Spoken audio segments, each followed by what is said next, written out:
Assalamu alaikum. The topic of our today's discussion is drugs affecting the cardiovascular system, and specifically we'll discuss about the antihypertensives in this video. First of all, we need to know what hypertension is. Hypertension is a chronic elevation of blood pressure that in the long term causes end organ damage and results in the increased morbidity and mortality. Chronic elevation means it persists with time. ठीक है, उसके बाद जाके long term में जिस organ को blood supply हो रहा है, देर आर चांसेस कि अगर वहाँ पर स्टेनोसिस ज़्यादा होगी या ब्लॉकेट ज़्यादा होगा तब वहाँ पर ब्लड सप्लाई नहीं जा रहा प्रॉपर, या बहुत ही ज़्यादा चला जाएगा या बहुत ही प्रेशर के साथ TPR इंक्रीज़ हो जाएगा, तो it may cause the damage to that organ. It may be heart, it may be kidney, it may be any other vital organ of the body. Blood pressure is measured using two numbers. इसके लिए हमारे पास दो numbers इस तरह से होते हैं कि एक सिस्टलिक ब्लड प्रेशर होता है और एक डायस्टलिक ब्लड प्रेशर होता है. Systolic blood pressure it measures the pressure in your arteries when your heart beats के दौरान जो हम प्रेशर नोट करते हैं वो सिस्टलिक ब्लड प्रेशर होता है. और जो सेकेंड नंबर होता है it is known as diastolic blood pressure which measures the pressure in your arteries when your heart rest between the beats. Systolic blood pressure की value if greater than 130 millimeter of mercury, so it indicates hypertension, and diastolic if it's greater than 80 millimeter of mercury, it denotes hypertension as well. But for the normal value जो आमतौर पर लोग use करते हैं, they say that 90 by 60 millimeter of mercury for both diastolic and systolic, and 120 by 80 millimeter of mercury is considered normal.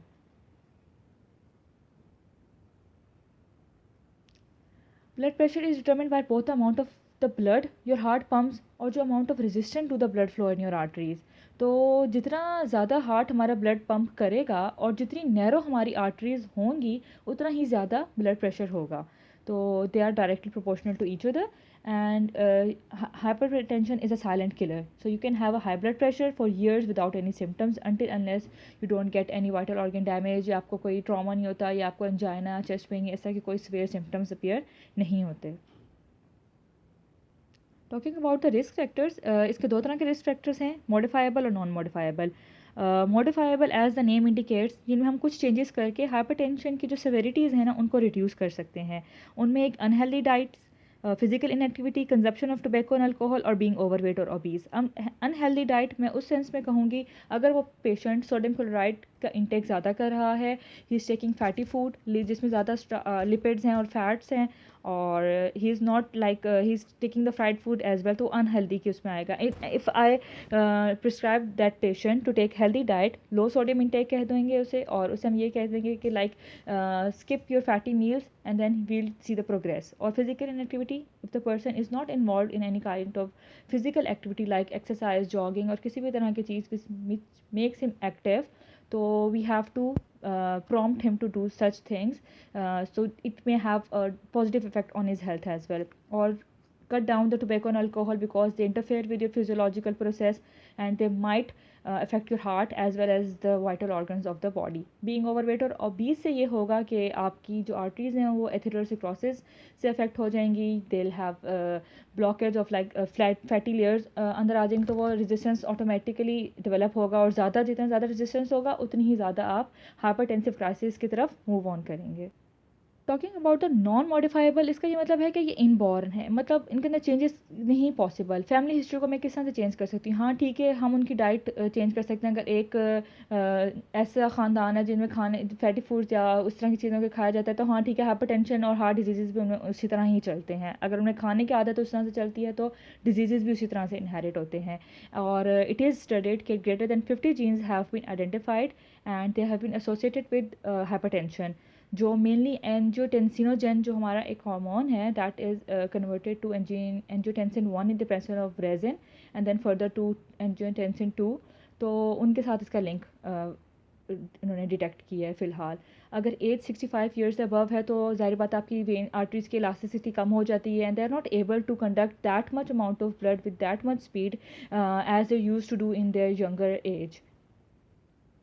If the patient has coexisting diseases like diabetes and kidney disease, so there are chances कि वो diabetes और kidney disease की वजह से भी उसको hypertension होती है. तो first we have to rule out the things कि क्या क्या links हो सकते हैं, and then how can we make the goals और therapy किस तरह से start की जा सके. Symptoms may include the early morning headaches, nosebleeds, irregular heart rhythm, vision changes, and Whereas a severe hypertension जो symptoms हैं they include chest pain, muscle tremors, vomiting, confusion, fatigue, nausea, vomiting and confusion, anxiety, ये सारे सेवेरिटीज़ में आपको appear होंगे। अगर condition uncontrolled हो जाती हैं like they lead to complications even though you are taking the medicines, तो वो कॉम्प्लिकेशंस क्या हैं? हार्ट अटैक या स्ट्रोक हो जाएगा because continuously your heart is under stress. Chest pain, it is a symptom कि हाँ अगर आपको हार्ट प्रॉब्लम हो रही है तो you will feel chest pain, angina. It is an alarming situation for the body, like it has the responsibility to inform you कि something's wrong going inside. और हार्ट फेलियर इस तरह से होगा कि हार्ट की ड्यूटी ये है कि उसने ब्लड पंप करना है no matter what the conditions are. अगर बॉडी की डिमांड उतनी ही है लेकिन उसकी हार्ट की कंडीशन सेवेयर होती जा रही है, मतलब उसको कम ब्लड सप्लाई हो रहा है, तो the heart will move on to a hypertrophic condition. उसके अंदर उसकी रिमॉडलिंग हो जाएगी, ठीक है, उसमें लेफ्ट वेंट्रिकुलर हाइपरट्रॉफी हो जाएगी जिसकी वजह से it will have to work more. तो उस वर्किंग कंडीशन में वो एक ओवरलोड या ओवरवर्क स्टेट में चला जाएगा, तो हार्ट फेलियर तो होना ही है. Weekend and narrowed blood vessels इन जो किडनी में स्टेनोसिस हो जाएगा ब्लॉकेज की वजह से, तो आपकी किडनीज पे भी जाहिर बात है कि कम ब्लड सप्लाई होगा तो उनका फंक्शन भी इफेक्ट होगा. थिकेंड, नैरोड और torn blood vessels in the eyes, वो हाइपरटेंसिव रेटिनोपैथी है. It is also a complication of heart hypertension and irregular heart beat which can lead to a sudden death.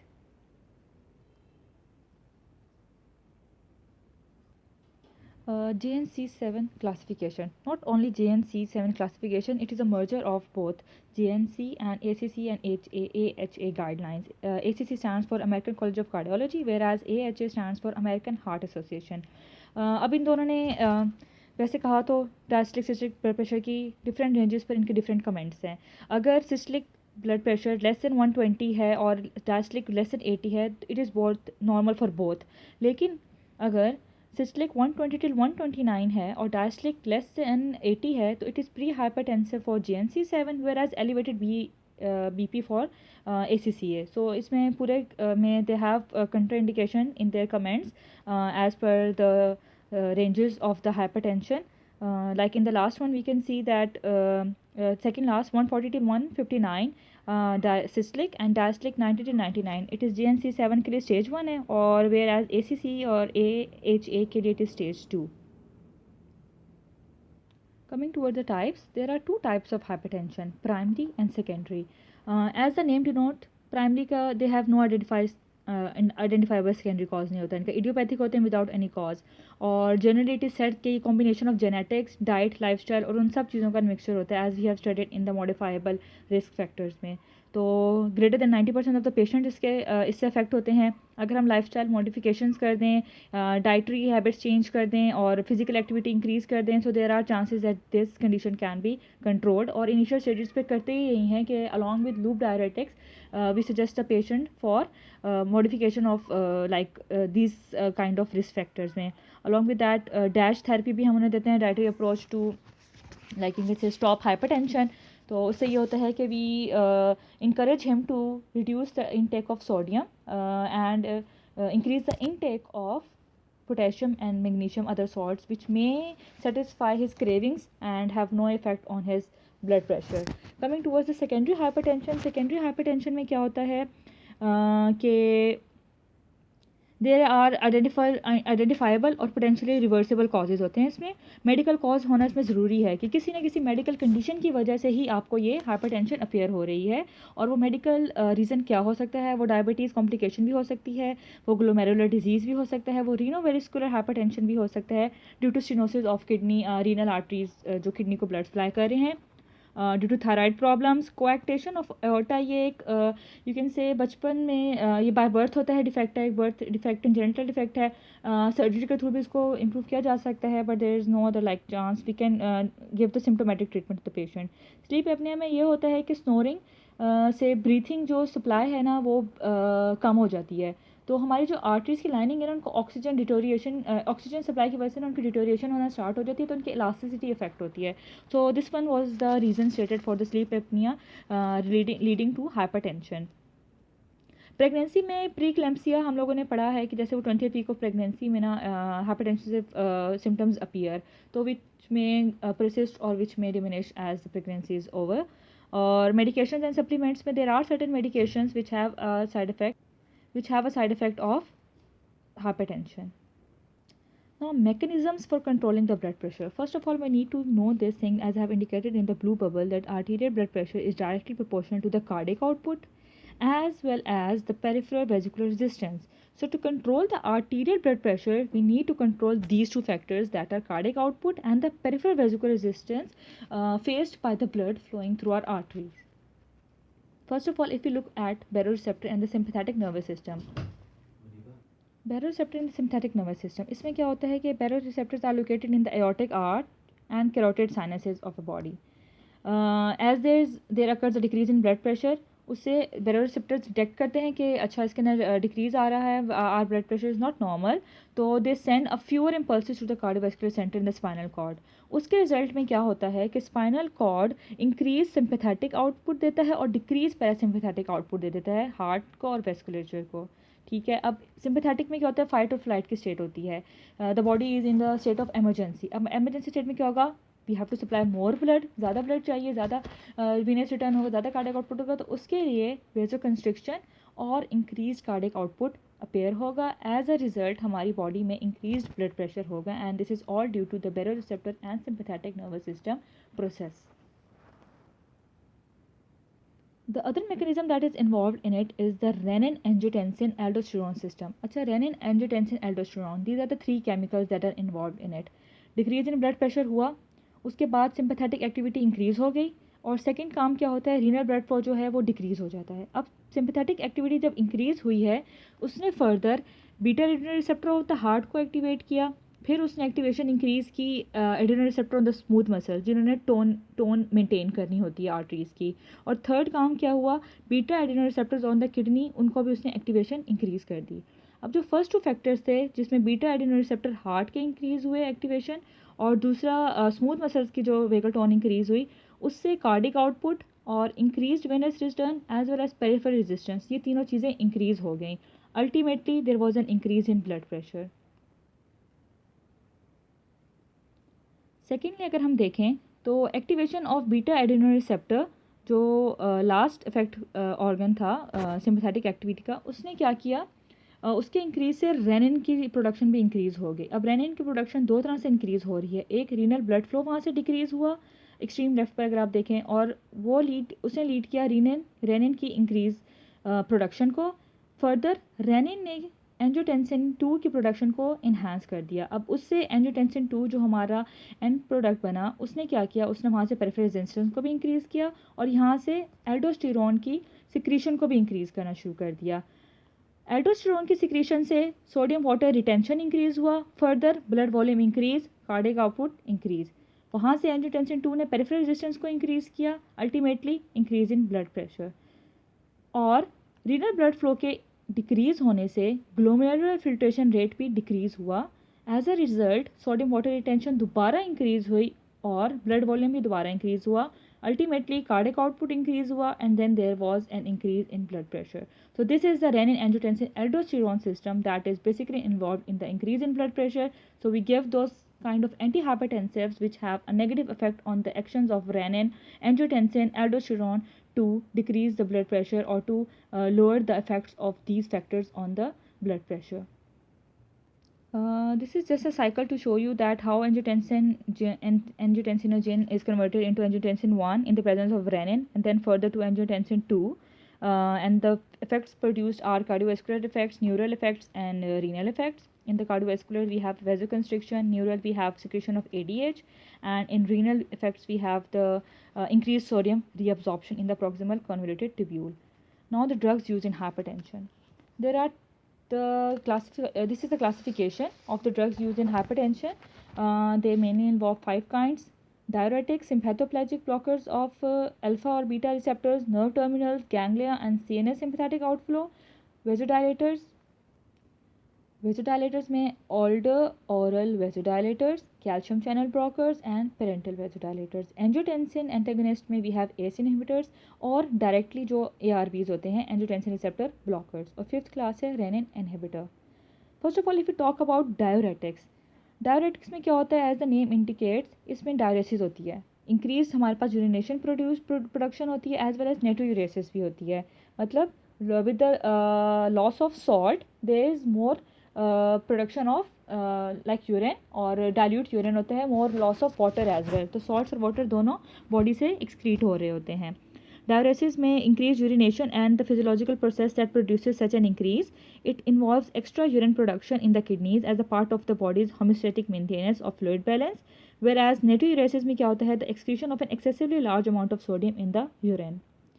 Now this is our loop of you can say this is our nephron with its part, that a proximal convoluted tubule, descending loop of Henle, ascending loop of Henle, distal convoluted tubule और collecting duct. अब जो हम anti hypertensive use करेंगे उनका हर एक part पर अलग ही effect है। कैसे? PCT को अभी आप भूल जाएं क्योंकि it is not concern with us, we are not talking about it because it has weaker diuretic properties, और एंटी हाइपरटेंसिव इसमें इसका कोई लिंक नहीं है इतना ज़्यादा। Coming towards the ascending loop of Henle, वहाँ पर हमारे पास लूप डायरेटिक्स हैं which inhibit the sodium potassium chloride cotransport को वो उसको स्टॉप करता है, ताकि जो सोडियम की रिजॉर्प्शन है, रीअब्जॉर्प्शन है, वो कम हो, और वाटर की रीअब्जॉर्प्शन भी कम हो, और ज़्यादा उनकी एक्सक्रीशन हो आउट ऑफ द बॉडी, और ये ज़्यादा इफेक्टिव होते हैं as compared to other diuretics.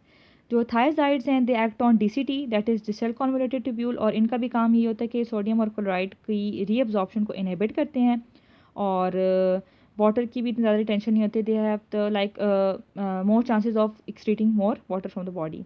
Collecting duct में हमारे पास पोटेशियम स्पेयरिंग डायरेटिक्स होते हैं, और पोटेशियम स्पेयरिंग डायरेटिक्स में भी देयर आर टू काइंड्स, जो या तो डायरेक्ट ब्लॉक कर देते हैं सोडियम चैनल्स को, या फिर उनके रिसेप्टर्स के ऊपर इफेक्ट करते हैं जो हमारे कलेक्टिंग डक्ट है। This is the table that indicates the nephron segment और उनके डायरेक्टिक्स का action. As you can see that जो प्रॉक्सिमल कन्वोल्यूटेड ट्यूब्यूल है उनमें कार्बोनिक एनहाइड्रेट्स इनहिबिटर्स है, like it is not concern with us. Ascending loop of Henle में loop diuretics हैं which affect the transporter sodium potassium and chloride cotransporter के ऊपर। Active reabsorption 25% तक होती है वहाँ से। डिस्टल कन्वोल्यूटेड ट्यूब्यूल की बात करें तो वहाँ पर थायजाइड डायरेटिक्स एक्ट करते हैं, और कॉर्टिकल कलेक्टिंग ट्यूब्यूल्स की बात करें तो वहाँ पर पोटेशियम स्पेयरिंग डायरेटिक्स एक्ट करते हैं which have to deal with sodium channel as well as the transporter aldosterone antidiuretic hormone, और इन सब के साथ वो डील करते हैं। कमिंग टूवर्ड्स द थायजाइड्स, थायजाइड्स को हम लोग लो सीलिंग डायरेटिक्स इसलिए कहते हैं क्योंकि इनका एक फिनोमेना होता है कि थ्रेशोल्ड रिस्पॉन्स होता है। एक थ्रेशोल्ड रिस्पॉन्स होता है कि to cause lessen the edema in the body, तो देयर इज़ अ थ्रेशोल्ड जिसके लिए ख़ास डोज चाहिए होती है। We are all are aware of the term threshold.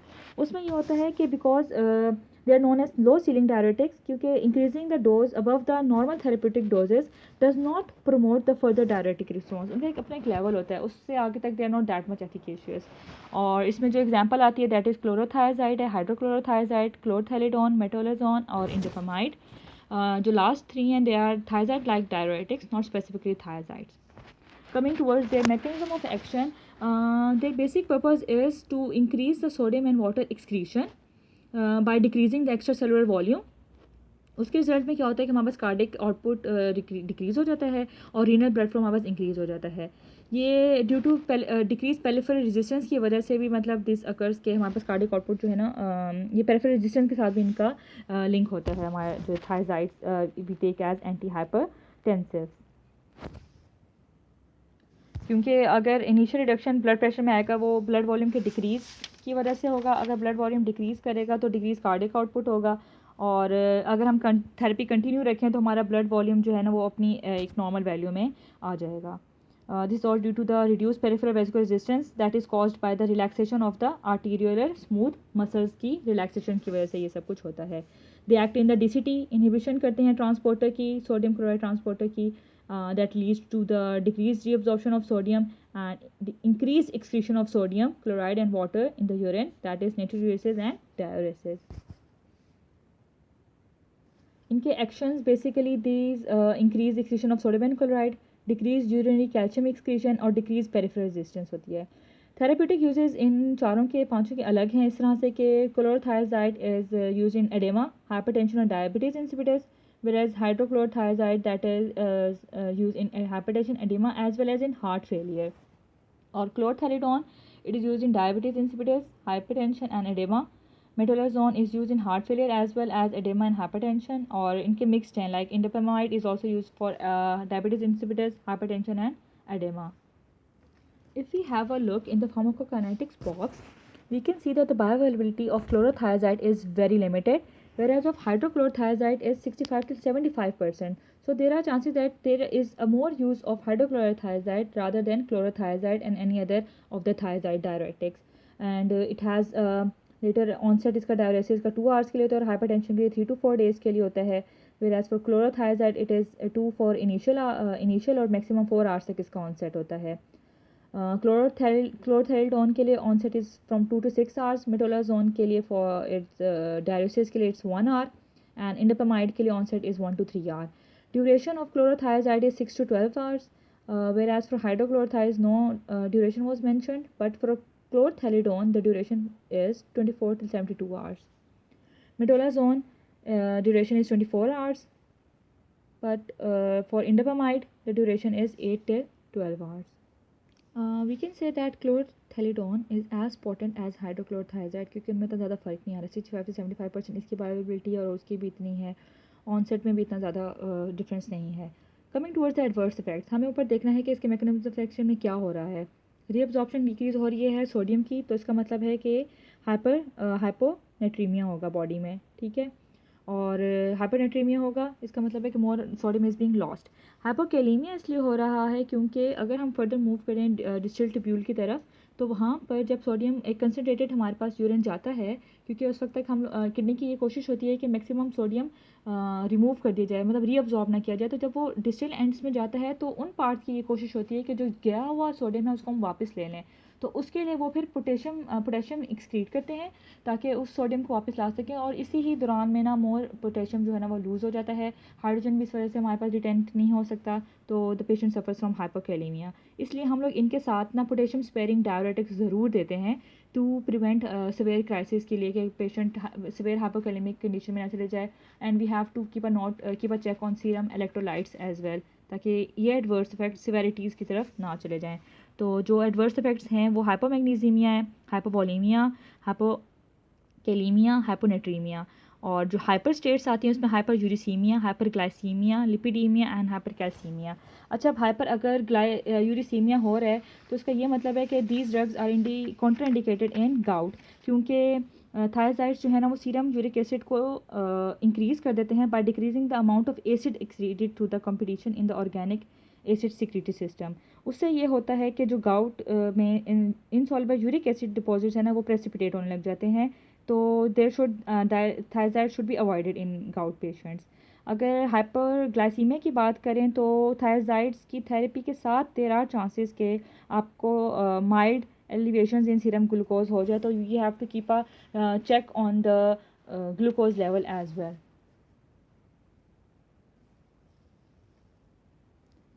Coming towards the loop diuretics, loop diuretics को हम लोग हाई सीलिंग डायरेटिक्स भी कहते हैं. And the drugs included in loop diuretics are bumetanide, furosemide, torsemide and ethacrynic acid.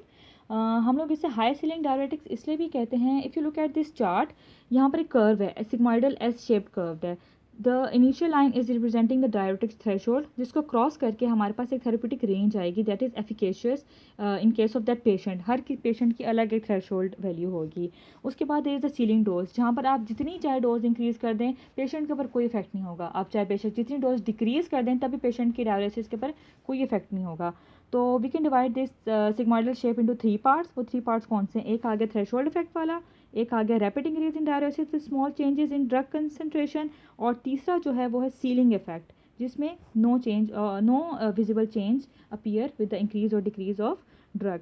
अब we have to select a dose, और वो dose जो होगी ना वो रिस्पॉन्स थ्रेशोल्ड को क्रॉस करनी चाहिए, वो उतनी डोज होनी चाहिए. तो हर पेशेंट की एक स्पेसिफिक डोज होती है जिसके लिए द फिजिशियन और द नर्स और the clinician is responsible to modify the frequency of the administered dose and increase or decrease that dose as per requirement of the patient.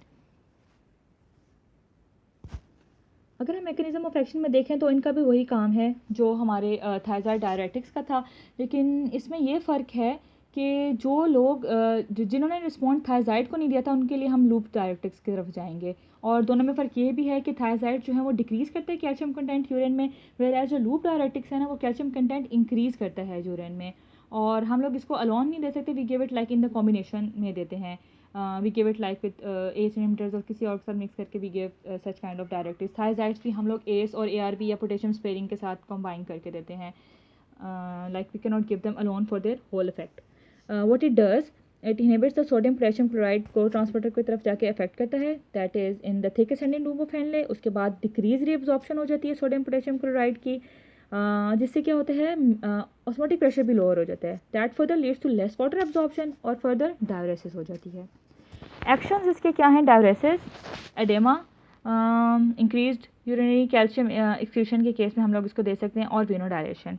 अच्छा, वेनोडायलेशन क्यों होती है, loop diuretics cause acute venodilation, और ये क्या reduce करते हैं, left ventricular filling pressures, this is all due to the prostaglandin synthesis की वजह से। Coming towards the diuresis, like कुछ पेशेंट्स ऐसे भी होते हैं जिनका पुअर रीनल फंक्शन होता है या lack of response to other diuretics होता है, उस केस में हम लोग लूप डायरेटिक्स उनको रिकमेंड करते हैं। और हाइपर अगर हम थेरेप्यूटिक यूजेस की तरफ जाएँ तो ब्यूमेटेनाइड जो है एडेमा और हाइपरटेंशन इसमें ऑफ लेबल होगा, like it is not recommended but it is used. Furosemide जो इसकी पोटेंट है, we use it, common use है इसका। इसमें एडेमा, हाइपरटेंशन, जो रेजिस्टेंट हाइपरटेंशन है उसके लिए, acute pulmonary oedema, hypertensive crisis और हाइपरकेलेमिया के केस में भी go for furosemide. Torsemide is for CHF, congestive heart failure, oedema जो उसकी इसमें होता है, chronic renal failure, hepatic cirrhosis that causes edema or hypertension, and ethacranic acid is wholly solely for edema. Coming towards the pharmacokinetics, we can see the maximum bioavailability is of ethacranic acid and then bumetanide.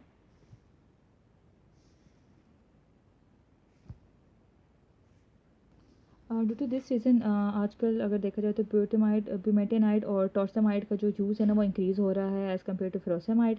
और एथाइक्रेनिक acid हम लोग इसको नहीं ज़्यादा use करते क्योंकि इसका adverse effects ज़्यादा प्रोमिनेंट है। Coming towards the adverse effect of collectively all the loop diuretics, hypovolaemia, वही hyponatraemia, decrease in blood sodium, hypomagnesaemia, metabolic alkalosis, क्योंकि वापस मैंने आपको बताया था मेटाबॉलिक अल्कलोसिस क्यों होती है, क्योंकि सोडियम को वापस लाने के लिए डिस्टिल एंड्स के लूप ऑफ हेनले के डिस्टिल एंड्स पोटेशियम और हाइड्रोजन को भेजते हैं, जिसकी वजह से वो दोबारा डिप्लीट हो जाते हैं अपने मेन आयंस से। तो इनके साथ साथ हम लोग उनको पोटेशियम स्पेयरिंग डायरेटिक्स भी देते हैं। पोस्चर हाइपोटेंशन, हाइपोकैलीमिया और हाइपोकैल्सीमिया और ऑटोटॉक्सिसिटी, ये रिवर्सिबल और परमानेंट हेयरिंग लॉस भी हो सकता है। ये लूप डायरेटिक्स का एडवर्स इफेक्ट है अगर हमने इन्फ्यूज़ की है loop diuretic intravenously fast rate पर और हाई डोज पर, ठीक है।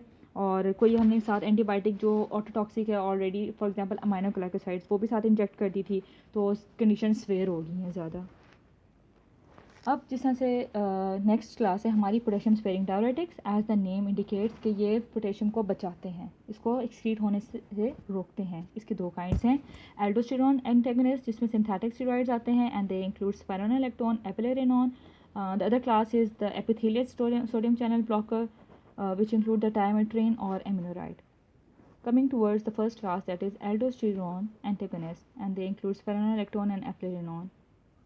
अब पोटेशियम स्पेयरिंग डायरेटिक्स हम लोग क्यों यूज़ करते हैं, हम वहाँ से उन सबको वो चीज़ें दे रहे हैं जो अर्लियर एंटी हाइपरटेंसिव थे, वो सब इस तरह के थे कि वो हाइपोकेलीमिया कॉज कर रहे थे, मतलब हमारा पोटेशियम लॉस हो रहा था बॉडी से। अब उसको बचाने के लिए हम लोग साथ as a combination potassium sparing diuretics देते हैं, जो ये अब क्या करेगा, ये जाके कलेक्टिंग ट्यूब्यूल पर एक्ट करता है, वहाँ से क्या करेगा, ये इनहिबिट कर देगा सोडियम जो हमारे पास रीअब्जॉर्प्शन और एक्सक्रीशन को, उसको तो करेगा, लेकिन साथ साथ ये क्या करेगा, साथ साथ हम पोटेशियम लेवल्स को भी मॉनिटर करेंगे। और जब ये जाकर एंटागोनाइज करेगा, मतलब जो पोटेशियम स्पेयरिंग डायरेटिक है जो we are talking about the specific one, तो वो एंटागोनाइज करेगा एल्डोस्टेरोन रिसेप्टर को।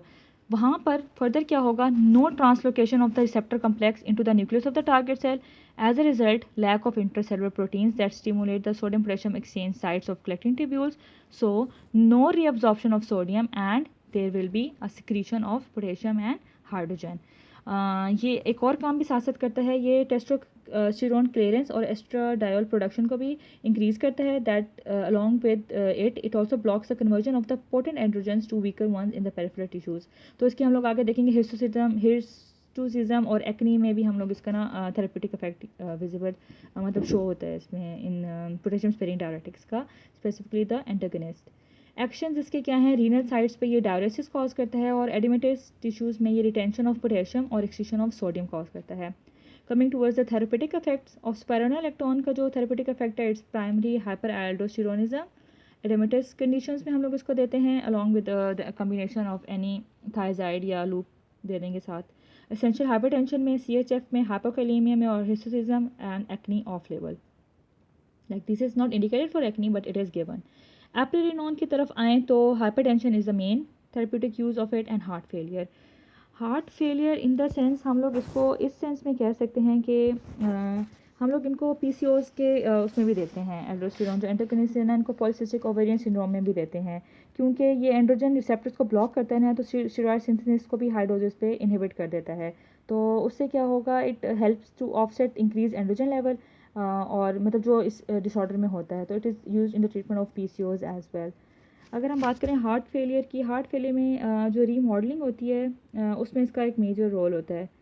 Like they are there to prevent the remodelling of myocardium mediated by the aldosterone, and it has shown to decrease the mortality associated with the heart failure as well.